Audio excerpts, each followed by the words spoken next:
নমস্কার। এই মুহূর্তে মদনমোহন মন্দিরে কোচবিহার ইতিহাস এবং ঐতিহাসিক সমৃদ্ধির এক মেলবন্ধন মদনমোহন, যা এখানকার মানুষের প্রধান দেবতা। অগণিত মানুষের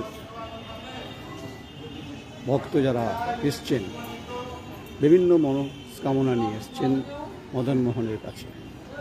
পুজো শুরু হয়ে গেছে সকাল থেকে। আগে মন্দিরের বিগ্রহকে দেখানোর চেষ্টা করছি যতটা।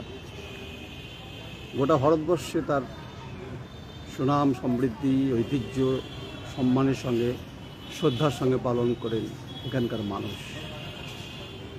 ইতিহাসের টানেই হোক, আজ তিস্তা নদীর স্রোতের তিস্তার এপারে তোর্সা কোচবিহারকে স্পর্শ করে গেছে। আর তার সঙ্গে মদনমোহন বিগ্রহ এবং সেটা এখানকার প্রধান দেবতার প্রতি আস্থাশীল মানুষ। কোচবিহার বরাবরই সংস্কৃতিবান, সংস্কৃতির শহর, ইতিহাসের শহর। ঐতিহাসিক প্রেক্ষাপটের সঙ্গে যা সাজুজ্য বর্তমান অবস্থানে বিরাজ করছে। সভ্যতার বিকাশ যতই হোক না কেন, বিজ্ঞান যতই অগ্রগতি হোক না কেন, প্রাচীন এই আধ্যাত্মিক যে চেতনা এবং সমৃদ্ধ হওয়া, যা কেউ কোনোভাবে অস্বীকার করতে পারে না, এটা পরম্পরা বলা যায়। তো সেই পরম্পরার সাক্ষী হতে আমি অন্তত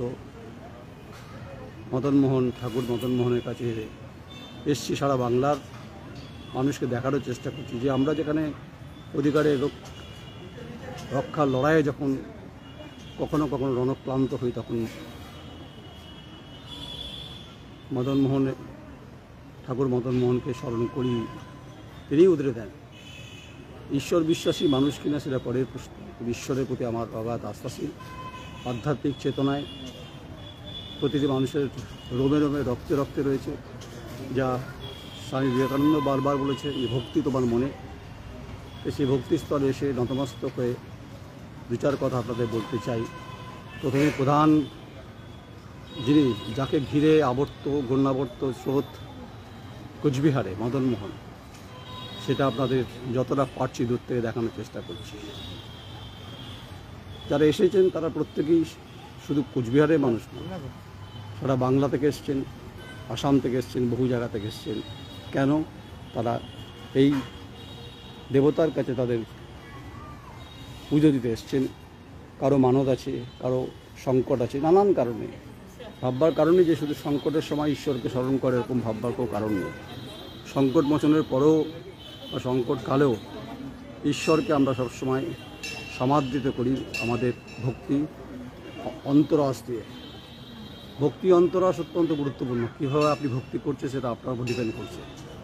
তার জন্য আচার বিচারের বিষয় যেমন থাকে, কিন্তু স্বামীজি বারবার বলতেন যে ভক্তি করতে গেলে তার জন্য ফল প্রসাদ খুব গুরুত্বপূর্ণ নয়। গুরুত্বপূর্ণ তুমি পরিষ্কার কিনা, পরিচ্ছন্ন পরিবেশের সঙ্গে নিজেকে বিকশিত করতে পারছো কিনা, তবেই হচ্ছে ঈশ্বরকে তুমি তার দেখা। সেটা বিভিন্নভাবে হতে পারে। দেখানোর চেষ্টা করলাম। পুজো শুরু হয়েছে, সকালে 8টায় মন্দিরের দরজা খুলে যায়। আমি নয়ন রায় এই মুহূর্তে মদনমোহন মন্দির যেটা বলার চেষ্টা করছিলাম। মন্দিরে দেখিয়ে দেওয়াই আগে দিই। বারবার যখনই কোনো এই কোচবিহার শহরে আসি না কেন, অবশ্যই মদনমোহনের টানেই আসি, যিনি প্রধান, শুরুতেই বলছিলাম, প্রধান বিগ্রহ, প্রধান। সামনেই এই রথযাত্রাকে কেন্দ্র করে মদনমোহন মন্দির কার্যত সেজে ওঠে। সাজ রথ। একদিকে যেমন জগন্নাথ দর্শন পুরী, তেমনি উত্তরবঙ্গে গুরুত্বপূর্ণ হচ্ছে মদনমোহন, যাকে ঘিরে বিরাট সমারোহ চলে। এরপরেই আমি দেখছিলাম শহরে ইতিমধ্যে বহু জায়গাতে দুর্গাপুজোর হোর্ডিং শুরু হয়ে গেছে। এটা খুব স্বাভাবিক যে রথযাত্রার পরের সঙ্গেই হচ্ছে যে এখানে পুজোর বিষয়গুলো শুরু হয়ে যায়। এখানে মমতা বন্দ্যোপাধ্যায় এসেছিলেন। কবে এসেছিলেন? শুধু আজকে এসছেন না, তিনি বহুবার এসছেন। অতি সম্প্রতি যখন কাঞ্চনজঙ্ঘা এক্সপ্রেস যখন দুর্ঘটনা হয়, এখানকার যিনি অনন্ত মহারাজ তার সঙ্গে দেখা করতে এসেছিলেন, কথাও বলেছেন, মদনমোহন মন্দিরে তিনি পুজো দিয়ে গেছেন। তাই রাজ্যের বিরোধী দলনেতা হোক, রাজ্যের মুখ্যমন্ত্রী হোক, দেশের স্বরাষ্ট্রমন্ত্রী হোক বা রাষ্ট্রীয় বিজেপি সভাপতি হোক, যেভাবে যে কোনো রাজনৈতিক দল হতে পারে তারা আসেন। এখন কে কীভাবে মানছেন সেটা তাদের একদম ইন্টারনাল প্রেরোগেটিভ। তাই মন্দির অক্ষত আজও বিরাজমান, বর্তমান অবস্থার সঙ্গে বিরাজিত করছে এবং সমাদৃত করছে আমাদের প্রত্যেককে, যা সমাজ জীবনকে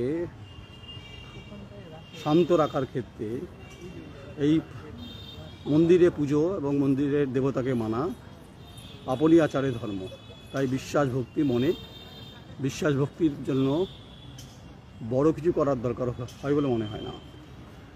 যেগুলো আমরা দেখেছি বহুবার, যখন লোকসভা নির্বাচন 2019 তখন এসেছি, 2021-এ বিধানসভা নির্বাচন তখন এসেছি। শুধু তাই নয়, মানত করে গেছি বিভিন্ন সময় লড়াইয়ের ক্ষেত্রে, ঈশ্বরকে স্মরণ করেছি বারবার সংকটকালে।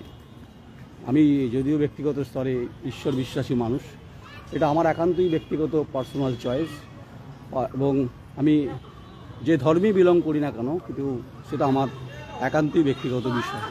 এটা নিয়ে কোনো কাটাছেড়া না করাই ভালো। পলিটিক্যাল যারা আছেন তারা হয়তো দক্ষিণাকালী খুব বিখ্যাত, পরপর পুজো হয় এখানে। যখন প্রধান পুরোহিত শুরু হয় তারপরে আস্তে আস্তে পরপর পুজো শুরু। সবাই এসছেন, আবাল বৃদ্ধ বনিতা, অনেক মানুষ নতমস্তক হয়ে ঈশ্বরের কাছে তাদের মনের যে বক্তব্যগুলো, মনের যে অভিব্যক্তিগুলো বলার চেষ্টা করেন, বারবার করে বলার চেষ্টা করেন। কারণ হচ্ছে যে এটাই, যে এক তো গলদঘম পরিস্থিতি, আকাশের বুক ভার, কিন্তু তার মানে দর্শনার্থী ভক্ত অসীমের ব্যাপারটা না, ভক্ত অনাবিল সমুদ্রের মতো কিলকিল করছে এখানে। তাদের প্রত্যেকের বয়স্ক মানুষ এবং শান্তে যারা আছেন তারা, এবং অনেক শিশু বাচ্চা হয়তো মানত করেছিলেন, ঈশ্বরকে তারা বিশ্বাস করেন, অনেকেই বিশ্বাস করেন, স্বাভাবিক, তাদের ব্যক্তিগত চয়েস। পুত্র লাভ হয়েছে বা কন্যা লাভ হয়েছে, এসছেন ঠাকুরের দরবারে। এটাই হচ্ছে যে স্পিরিচুয়াল ভাবনা, এটা রিলিজিয়াসকে অবশ্যই উদ্বুদ্ধ করে। তাই সমস্ত রিলিজিয়াস ও সমস্ত ধর্ম হচ্ছে খুব গুরুত্বপূর্ণ। তা সত্য মদনমোহন বিগ্রহকে যেভাবে মানুষ দেখেন সেটা তো অত্যন্ত তাদের হৃদয় দিয়ে দেখেন। হৃদয় বিগলিত হয়, হৃদয় কখনো কখনো যখন কাতর হয় তখন আমরা বিভিন্ন সময় ঈশ্বরকে বিভিন্নভাবে দেখার চেষ্টা করি। যাই হোক, এখানে রাজনীতির অন্ধ অনুভব করা দরকারই নেই। রাজনীতি আছে রাজনীতির জায়গায়, আর এখানে যারা প্রার্থী হয়েছেন, যারা সবাই এসে ঠাকুর মদনমোহনের কাছে মাথা ঠুকে গেছেন, আশীর্বাদ নিয়ে গেছেন, তাহলে এগুলো বলার উদ্দেশ্য এটাই হচ্ছে যে আসলে ঠাকুরের টানেই আসা, ঠাকুর দর্শন করা খুব গুরুত্বপূর্ণ। বিগ্রহ দেখছি, পুজো শুরু, এবং অনেক মানুষ এসছেন।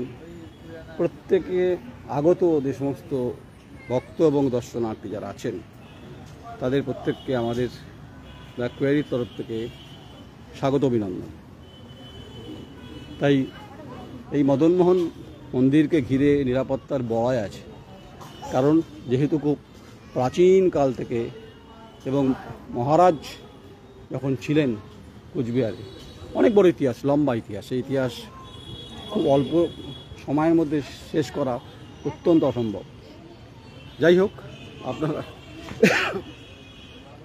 খুব চেনা ছবি আপনারা দেখতে পাচ্ছেন, সেই চেনা ছবি মদনমোহন মন্দিরের প্রধান ফটক, যে ফটক দিয়ে দর্শনার্থীরা পদধূলি পড়ে।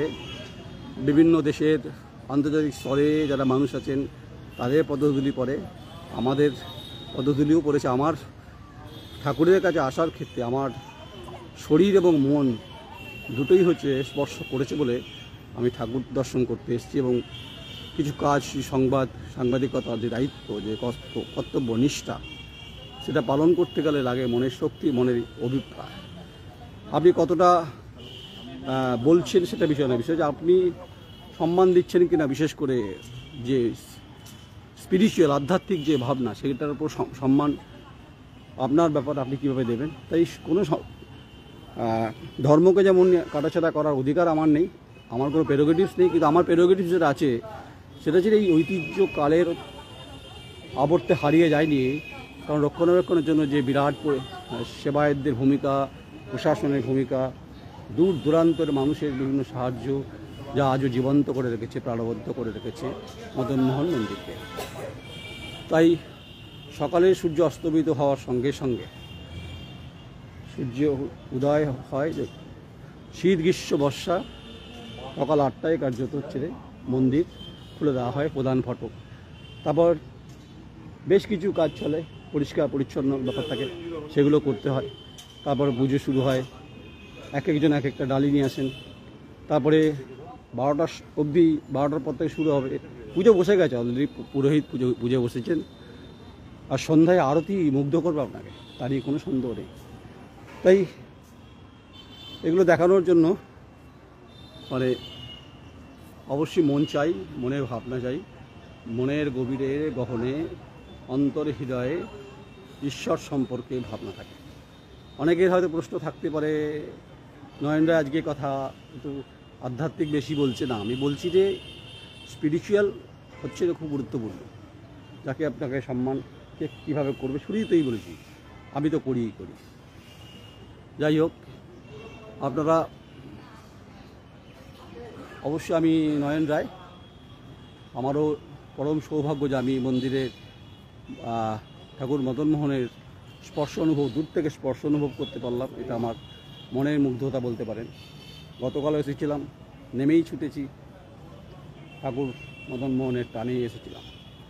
আজ সকাল থেকে এসেছি, ভিড় অন্যান্য দিনের তুলনায় একই, অ্যাপারেন্টলি কম বেশি আছে। সব ভক্তি ভরে এখানে পুজো দেন, আর আমিও ভক্তি ভরে 2-4 কথা বলতে এসেছি বা বললাম। এর মধ্যে কোনো রাজনীতির গন্ধ খোঁজার কোনো চেষ্টা অন্তত আপনারা করবেন না, এটুকু অনুরোধ আমার আপনাদের প্রতি রয়েছে। আর আপনারা মনে করবেন সবসময় যে আপনারা হচ্ছেন আমাদের প্রাণশক্তির ভোমরা। ঠাকুর মদনমোহন আমাদের কাছে প্রেরণা। কুচবিহারের ইতিহাস, ঐতিহ্য বহমান তোরসার স্রোতের মতো জীবিত করে, উজ্জীবিত করে, সমৃদ্ধ করে, এবং খুব স্বাভাবিকভাবে, এবং হচ্ছে যে বছরের বিভিন্ন সময়, যেমন রথযাত্রা এবং রাস, যে রাসটা খুব গুরুত্বপূর্ণ। এখানকার জেলাশাসক তিনি এখানকার দায়িত্বে থাকেন, তাকে বিভিন্ন সাজে সজ্জিত করা হয়, এটা দেখেছেন বিভিন্নভাবে আপনারা।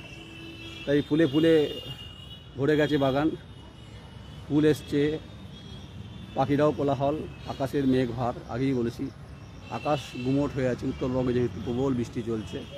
তাই কোচবিহার শহরে যেহেতু লাগোয়া তোরসা, তাই তোরসা কোচবিহারকে ভাসিয়েছে। শহরের বিভিন্ন জায়গাতে আমরা দেখছিলাম জল। তো মন্দির সম্পর্কে তো অনেক কথা আপনাদের ইতিহাসের এনসাইক্লোপিডিয়াতে রয়েছে, কিন্তু যেটা নেই সেটা হচ্ছে যে এই মানুষগুলোকে যাদের দেখতে পেলে দেখালাম, যাদেরকে, তাদেরকে আমি এনসাইক্লোপিডিয়াতে চিহ্নিত করতে পারবো না তারা কোন কোন জেলার কোন কোন অংশ থেকে তারা বিলং করেন, যে তাদের অ্যাকচুয়ালি প্রবলেম কী, তারা কী জন্য এসছেন, তারা কোন কারণে এসছেন। এটা এনসাইক্লোপিডিয়াতে লেখা নেই বা লেখা থাকবে না। যেটা লেখা থাকবে সেটা হচ্ছে আপনার ভক্তি, আপনার সাধনা, আপনার বাস্তবতা, এবং আপনি যে বাস্তবিক অবস্থানের মধ্যে দিয়ে বারবার করে বলার চেষ্টা করে। অনেকে বলে বিজ্ঞান অগ্রগতির সঙ্গে আধ্যাত্মিক চেতনার সম্পর্ক বহুকাল ধরেই। এটা কি স্বয়ং স্বামীজি বলে গেছেন যে বিজ্ঞান অগ্রগতি হবে, আধ্যাত্মিক চেতনাকেও সঙ্গে সঙ্গে নিয়ে যেতে হবে। তাই দেখবেন যে বিভিন্ন গবেষণার ক্ষেত্রে, বড় কোনো গবেষণার ক্ষেত্রে সবাই তো বিজ্ঞানী যারা আছেন, সমাজকুল যারা, সমাজ বিভিন্নভাবে তারা ঈশ্বরের কাছে অন্তত আসে, যেভাবে যে ধর্মে, বারবার বলছি যে ধর্মে বিলং করেন। তাই কথা দিয়েছিলাম যে আসবো, এসেছি ঠাকুর মদনমোহন আপনার কাছে। এসেছি লড়াই সংগ্রাম, অধিকার, জল জঙ্গলের লড়াইয়ের। মন্দির সুরক্ষিত থাকুক, তাকে সুরক্ষিত রাখার দায়িত্ব সমাজ জীবনের আমাদের প্রত্যেকের। এর মধ্যে কোনো রাজনীতির রং মিলন দিয়ে পিচকারি কোনো রং খোঁজার চেষ্টা করবেন না, খুঁজলে এটা বেদনাদায়ক হবে। তাই মদনমোহন মন্দিরকে আপনাদেরকে দর্শন করিয়ে দিলাম। খুব স্বাভাবিকভাবে আপনারা প্রত্যেকে আচার ধর্ম মানবেন, এখানে নিয়ম নীতিগুলো মানবেন, যে নিয়মগুলো খুব গুরুত্বপূর্ণ বলে আমি মনে করি। তাই বহু মানুষের ভিড় দেখতে পাচ্ছেন এখানে। শুরুতেই দেখিয়েছি, এখনও দেখাচ্ছি, দেখানোর চেষ্টা করছি। আপনারা কমেন্টস করুন মদন মোহন বিগ্রহ সম্পর্কে তথ্য জানতে চাইলে। আপনারা আসুন, কুচবিহার আসুন, দর্শন করুন, ঠাকুর মদন মোহনকে দর্শন করুন, ঘুরে যান তোরসার পাড়ের ইতিহাসে কোচ রাজার গড়ে মদন মোহন বিগ্রহ আদি অনন্তকাল ধরে অক্ষত কীভাবে রয়েছে।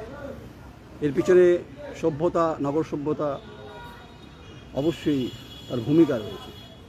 এই সভ্যতার বিকাশ যতই হোক না কেন, আধ্যাত্মিক চেতনায় মানুষ সবসময় সমৃদ্ধ হবে এবং নির্ভর করবে, নির্ভরতা বাড়াবে, তা নিয়ে কোনো সন্দেহ নেই। সঙ্গে থাকুন, আপনারা দেখতে থাকুন।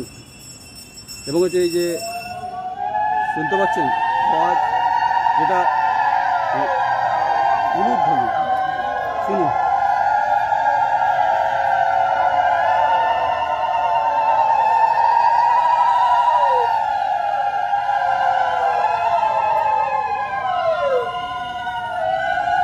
এই আওয়াজ কোটি টাকার মূল্য সমান। প্রত্যেককে অঞ্জলি দেওয়া হবে। এবং এই যে উলুধ্বনি শুনলেন মায়েরা দিল, এটা প্রতিদিনই হয় এবং শান্তি জল দেওয়া শুরু হয়েছে ইতিমধ্যে। সেটাও একবার দেখিয়ে দেওয়ার চেষ্টা করছি। পুরোহিত যিনি রয়েছেন, তাই এক পরম সন্ধিক্ষণে পরম সৌভাগ্যবান ব্যক্তি এবং সমাজের আমারও ভূমিকা রয়েছে এবং আপনাদেরও ভূমিকা রয়েছে, সেটা দেখানোর চেষ্টা করলাম। তাই যে উদ্দেশ্যে এসেছিলাম আমি ঠাকুর মদন মোহনকে দেখার, সেটা হয়েছে। মনের বাসনা থেকেই এসেছি, মনের ভাবনা থেকে এসেছি। সাধনা করার মতো সে যোগ্যতা নেই আমার অন্তত, কিন্তু যেটা আছে সেটা হচ্ছে যে ঠাকুর সম্পর্কে যে বিষয়গুলো, সেগুলো তো আপনাদেরকে বললাম। আপনারা ভালো থাকবেন, কমেন্টস করবেন, মন্দিরকে সুরক্ষিত রাখবেন, অবাঞ্ছিত কোনো মানুষ নিলে প্রশাসনকে খবর দেবেন। আর মন্দির মদন মোহন, ঠাকুর মদন মোহন আদি অনন্তকাল ধরে তার বহমান প্রভাবিত ধারায় সমৃদ্ধ করেছে, সৌন্দর্যায়ন করেছে, গন্ধ অনুভব করিয়েছে আমাদের প্রত্যেককে, সমাজ জীবনকে, এবং আমাকেও করেছে। তাই দেখতে থাকুন, সঙ্গে থাকুন। আমি নয়ন রায়,